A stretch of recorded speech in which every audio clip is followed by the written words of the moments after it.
জোরে কোন মারহাবা। আমার ভাইরা, আল্লাহর বান্দা কুলি এবার তাইমুম করে আল্লাহর বান্দা নামাজে দাঁড়াইছে।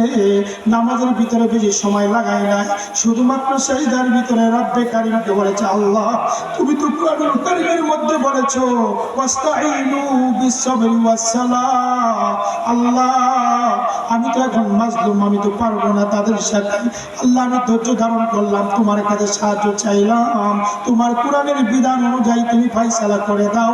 তুমি তো আমার সঙ্গে আছো, তোমার ঘোষণা আল্লাহু মা'আস সাবিরিন। আল্লাহ তুমি তো বলেছো ধৈর্যশীলদের সাথেই তুমি আছো। আল্লাহ তুমি আমাকে সাহায্য করো। এই কথা বলে আল্লাহর বান্দা সিজদা থেকে মাথা তুলেছে যখন, দুইজন ফেরেশতা এসে হাজির হয়েছে তখন জোরে কোন মারহাবা। আমার ভাইরা, দুইজন ফেরেশতা এসে এবার দুইজনের ধরছে কুবা শামসু। হ্যাঁ, একবার দুইজনের মারা শেষ। আল্লাহর বান্দা এবার সালাম ফিরাইয়া থেকে দুইটা লাশ পড়ে আছে।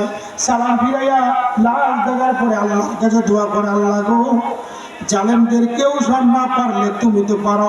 জালেমরা অনেক জ্বালাইছে রে মাওলা, এই জালেমদের অত্যাচার থেকে তুমি আমার মুক্ত করো। এই কথা বলে দোয়া করেছে যখন জালেমের গোষ্ঠী পালাইছে তখন। কথা বলেন ঠিক না ব্যাঠে? সম্মানিত ভাইরা, এজন্য আল্লাহর কাছে সাহায্য নিতে হলে নামাজের মাধ্যমে নিতে হবে।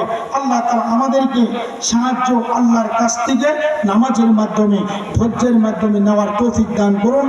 সকলেই বলুন আমিন। সূরা আসরের সারাংশ হলো চারটে গুণে গুণান্বিত হওয়া। 1 নম্বরে ঈমানটা বিশুদ্ধ হওয়া, 2 নম্বরে আমলে সালেহ করা, 3 নম্বরে সদা সর্বদা সত্য কথা বলা, সত্যের উপর অবিচল থাকা, 4 নম্বরে হলো কি করা? ধৈর্য ধারণ করা, ধৈর্যের সাথে আল্লাহর কাছে প্রার্থনা করা। এই 4টে গুণে গুণান্বিত হবে যারা, আল্লাহর আত্মা জান্নাতের মালিক হবে তারা। আল্লাহ তাআলা এই গুণগুলি আমাদের জীবনে ফিটিং করার তৌফিক দান করুন। সকলেই বলেন আমিন। অনেকক্ষণ কথা বলেছি, যদি আপনারা মনোক্ষুণ্ণ হয়ে থাকেন আল্লাহর হস্তে ক্ষমা দৃষ্টিতে দেখবেন। গতকাল প্রোগ্রামে ছিলাম, আজকে এক জায়গায় প্রোগ্রাম করে এখানে এসেছি।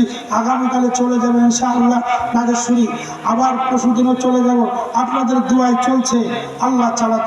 দোয়া করবেন আল্লাহ যেন সুস্থতার সাথে কোরআনের কথাগুলি, হক ন্যায় কথাগুলি বলবার তৌফিক দান করেন। আস্তাঈনু মুস্তাআন। আল্লাহর কাছে সাহায্য কামনা করে আপনাদের দোয়া চেয়ে এখানে আপনাদের সুস্বাস্থ্য কামনা করে আমার আলোচনা এখানে শেষ করছি। আসসালামু আলাইকুম ওয়া রাহমাতুল্লাহি ওয়া বারাকাতুহু।